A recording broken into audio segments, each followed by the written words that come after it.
Hi there, folks. It's the Money Rider chaps here. We've got a full complement this week. We're going to try and do something a little bit different this year. We're going to try and do like a weekly show. We'll try and look at the weekend's racing, what's coming up. We'll give you a couple of early shouts. Obviously, the decks can change. We never quite know, do we, boys, if they're going to go or they're not going to go. But obviously, we've all got bills to pay. We all have to go to work. So we just thought we'd try and pick a few selections and. Hopefully we actually get to see them run and hopefully we have a few winners. And then again, just because we're big fans of the sport, 1 week we might switch it up a bit and just chat about what's gone on or what's going on in the sport with the lockdown and whether it was betting, trainers, yards, whatever, So, but it'd be interesting and we're looking forward to doing it because we're just big fans, aren't we, lads? Indeed. Yeah, definitely. Okay, all right. Well, okay. So without further ado, then let's have a quick look at the weekend. We're starting to really pick up pace now, aren't we, boys? Yeah, some good racing again. Yeah, Aintree and Wincanton, the two main. Yeah, the main ones to look at, I suppose. So we'll try and keep it sort of short and sharp and to the point if we can. So let's start with you then, Jamie. Go on, give us a couple of things that you might like about the weekend. Yeah, really good competitive racing at Wincanton and Aintree. Good to see a few old horses out and about for the weekend. So my first selection will be the 335 Wincanton, the Badger Beer Silver Trophy Handicap Listed Chase, 3 miles, 1 furlong. My each way selection is Some Chaos. He's been really good in form in the last 3 runs. 14 days ago, he was victorious at Kelso at 3 miles 2 last time out. He won by 3 lengths. Even though he blundered the first fence and that, he normally gets picking himself up and learn his mistakes.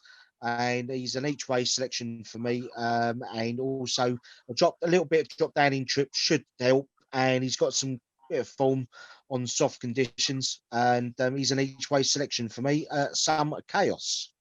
Okay, fair enough.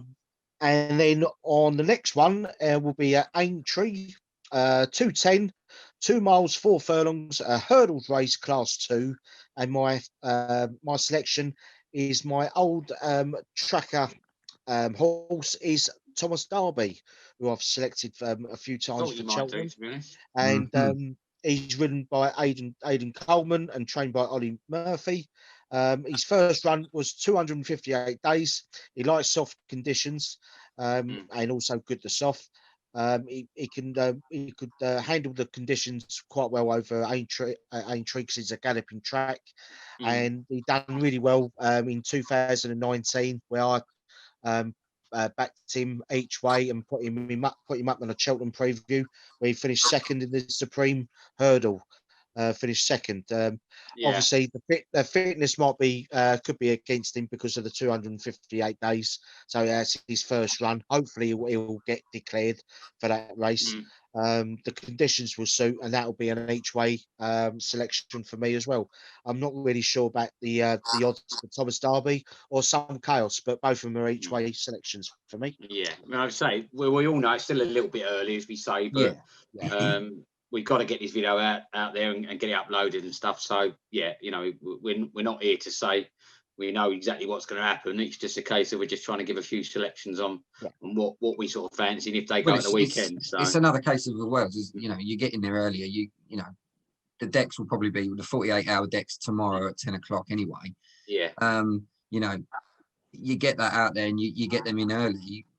It's taking a chance. It is what gambling is, isn't it? It's gambling by name, gambling by nature. Yeah. And you get these in sooner, and you get a better odds. I mean, depending on who you bet with, anyway. It's always better to get in there. You just got to take a chance, and that's what gambling is. So yeah. Yeah, fair enough. Okay, well that leads quite nicely on to my selection, lads. So I'm going to go next then. Staying in the 210, Jamie, I'm going to go up against you. I'm going to go with Glinger Flame for Nicky Richards. It's a step up in class. It's a bit of a big ask against the likes of Call Me Lord, Somerville Boy, and Thomas Darby. I suppose I'm erring on the side of possibly he's match fit. Yes, that might be to favour. He's lowering the weight, so he's getting weight all round. So should handle the conditions really. I don't think by looking at his record that he wanted to get too heavy. You know, and he sort of does better work on sort of good and soft. So yeah, if obviously the lot of rain came, then maybe you know, when it comes to actually putting the money behind the horse, as you say, Sean, I might sort of maybe change allegiance. But obviously, like I say, it's still a few days away, so we don't really know. But you know, providing it don't get like a mud bath out there, I think I'll just have a little stab at him and just think that could do it. You know what I mean? He's a bit of form of late. Might not be beyond him. You know, no, not at all. I have small concerns over his jumping in patches, personally.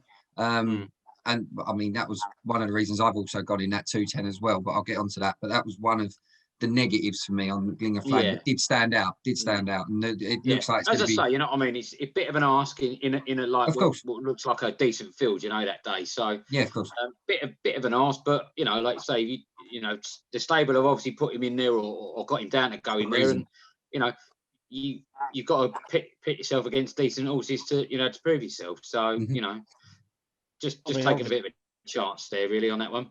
Yeah, definitely. There's and then my second one. Yeah, go on, Jamie. Sorry, mate. I was just saying there's a lot of horses. You know, they're having their first runs as well. There's quite a few. Exactly. It's you know, it's just one of them things. You know, you select it, and you know, even like 258 days, just for argument, arguments, trainers can get him fit. So yeah, exactly. Could come back like raring to go. So you don't know. You know what I mean? Or you could catch them cold. Do you know what I mean? So there is that sort of both sides of it. So, okay, well, my second choice then is not exactly a tough choice given recent efforts, but it's Paul Nicholls' Flick Ovoyo. You know, over 1 mile 7, so it's around about the 2 mile mark that he's been running.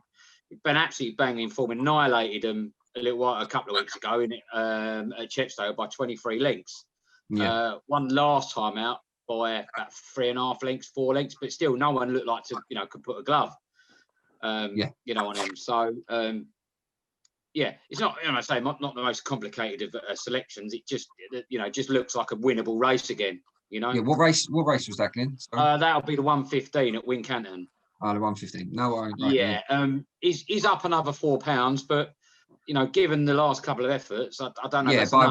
By winning by such a margin over the last 2 races, like you're saying, £4. Let's be honest with you, it isn't out of reach. And for an informed yard, it's one of the exactly. They've been firing in winners. Worth a stab at. He won very handsomely a couple of times. All right, okay. The second time was only 3 or 4 lengths and not 23 lengths, but still, it doesn't matter. That's going to happen as it goes up, and as the handicapper gets hold of it, he's not going to be winning by 30. They're going to come back. So there's a reason but they do. Can really land a glove. So exactly. For me, it was it's that reason really. I mean, end of the day, it looks very winnable again.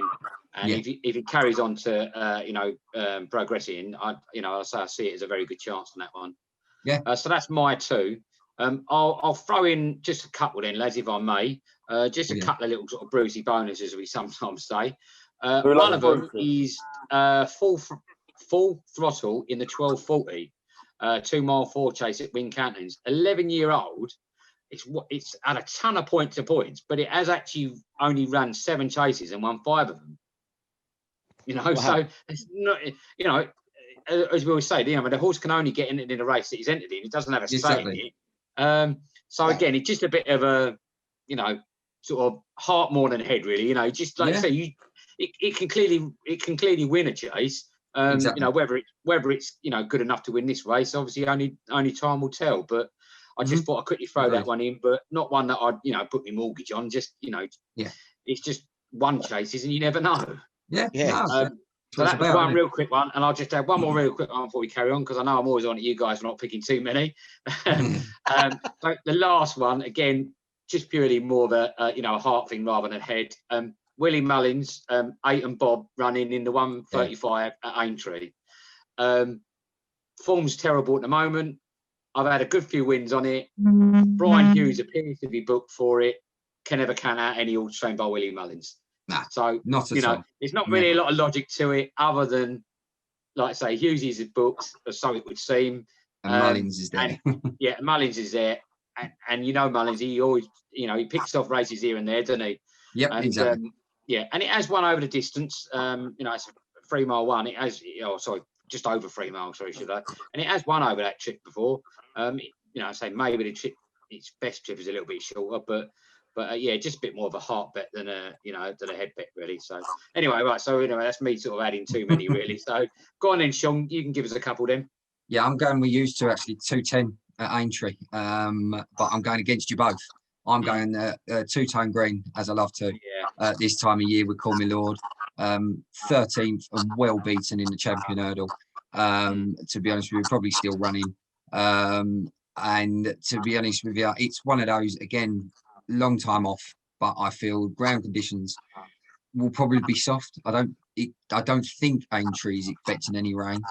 But even if it does, it has won or at least run very well on heavy, soft. So the ground to me is not an issue. The trip certainly won't be an issue. I just think he's very good at his jumping when it all clicks. Again, it didn't click at Cheltenham. There have been times where Call Me Lord has gone off for silly odds on favourite and just not performed. I think the layoff already beaten Ballyandy the end of last year, which obviously we know will go against. Again, there's Somerville Boy. I just think looking at the race, I think Henderson, I believe Bowen will be on board for me.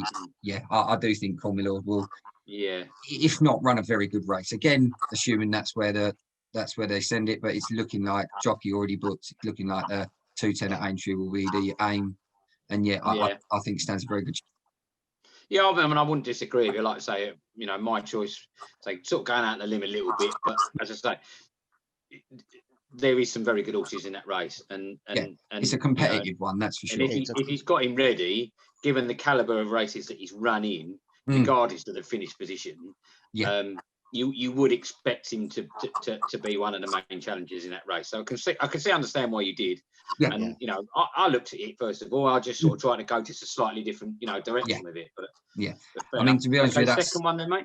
The second one for me is I'm going to go two-tone double, and I think So Royale won the champion hurdle, the Welsh champion hurdle, didn't not so long ago. Was it last couple of weeks ago?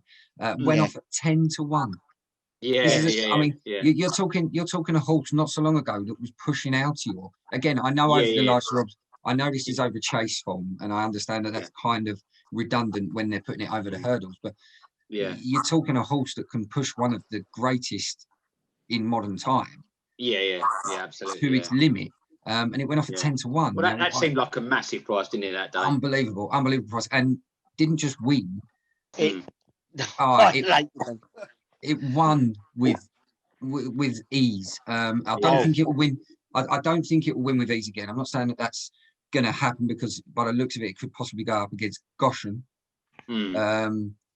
And we all know at the moment that's a horse we don't really know what the hell's going on, because they've I was going to say right now you'd be hesitant, but right now, I mean, you could say 6-7 weeks ago that was a banker for Cheltenham.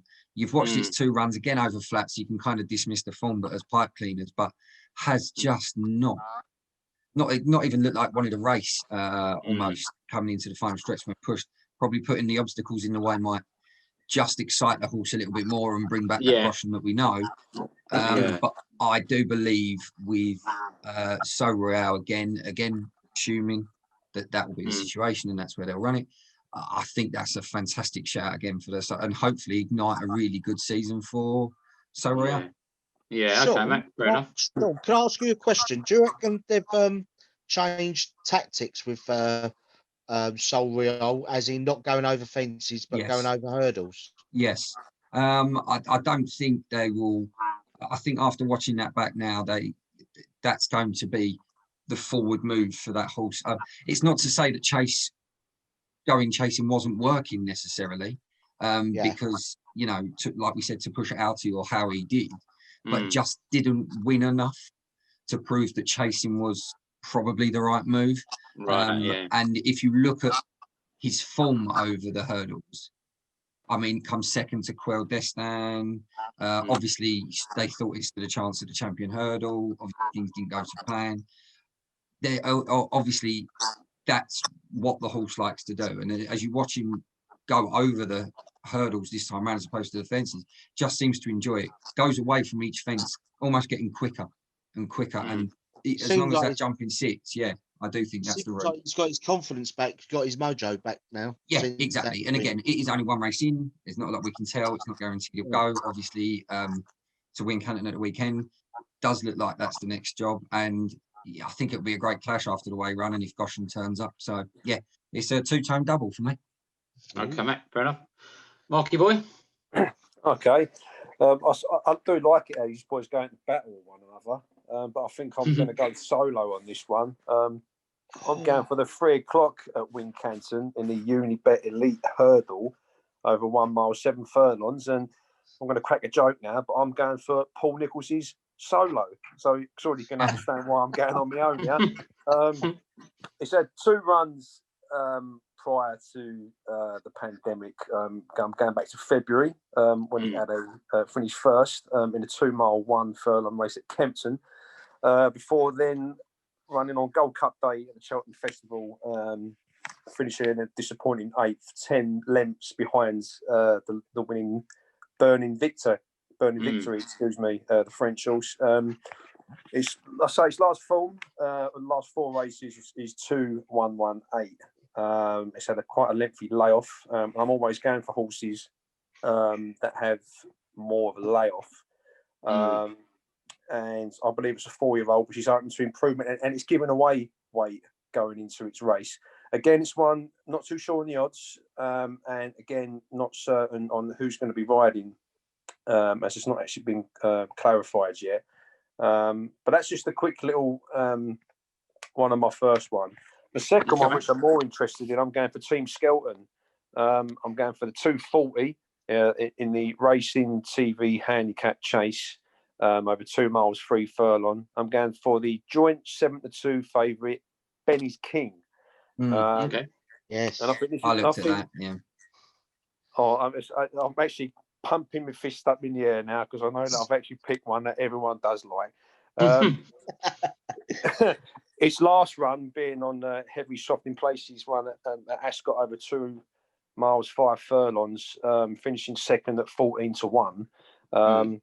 Only beaten by a neck as well. My only concern is that it's going to be running at top weight. Prior to its last run at 11 stone 4, it's now 11 stone 12.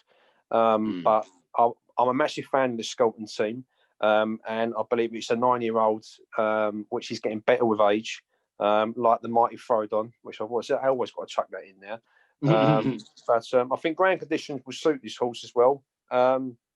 And I think I'm very confident on this one, and it's slightly down. Yeah, it has won at 11 stone 12 before, Chepstow. Yeah, I always think that when you hear of horses that are running at top weight, like some of them are always like counted out. But I think this is one that I think that has ran well. I think it's an overall rating at 152, I believe. I might be wrong on that one. I might have to double check that. But I think it stands a great chance. And I think it says, Sean has said, and yourself and Jamie, there's some top quality racing all up and down the card. Yeah, some really good races at the weekend, yeah. And at Wincanton. But yeah, they're my selection. Solo in the 3 o'clock at Wincanton, and Benny's King, 72 joint favourite in the 240 at Aintree. Oh, fair enough. Yeah. Thanks for that. So there you go. That's a couple of selections from each of us. I've already added a couple of Brucey boners. Anybody got anything else they wanted to give a shout about to? I've got to say, I've seen a couple of the races. I think I'm gonna those 2 stuck out to me to get in reasonably early, but I think those 48-hour decks tomorrow are going to be quite appealing to have a look at, see what we'll be running. So I'm more than likely going to keep mine close to my chest until possibly Friday. Fair enough. Fair enough. Well, obviously, if anybody's got anything and they want to get it out there, we can always stick a tweet up on it. Indeed. Well, Jamie, do you want to give a shout to you? You might have a runner yourself. Yeah, I might have 2 on the same day on Saturday, but I'm hoping Oleg might run a really good race. He looks like he's got a jockey already up up for him for Saturday. Lachlan Williamson, I think he's got it takes off £5 or £3 claim, so he might in a conditional jockey handicap in the first race, 2 mile 4. Like I said, Oleg could have literally won that race at Perth, and he unfortunately fell on the second from last, and he's taken time to like get his confidence. I've had some YouTube videos and of his schooling, and he's really intensified schooling, so he's got his confidence back and everything. So I'm hoping for a good run, and I think the ground conditions would be well suited for him, and he's won there as well. He's won there 2 miles. So yeah, a 2 miles for. As always, we'll have our fingers crossed for him. Yeah, definitely. Cheers. Okay, all right. Well, as I say, there's a couple of selections from each of us. As I say, we are ahead of the curve a little bit because obviously, you know, it's still a few days away yet. But that's a couple that we like. Maybe there's some that you like. Let us know. Comment below and stuff, you know. And yeah, tell us if you think you're all right. All right, then, guys. We'll see you again very soon. Through another lockdown by the looks of it. But we'll keep going and say hopefully we'll be able to bring you another video very shortly. See you later, guys. See you later. Bye.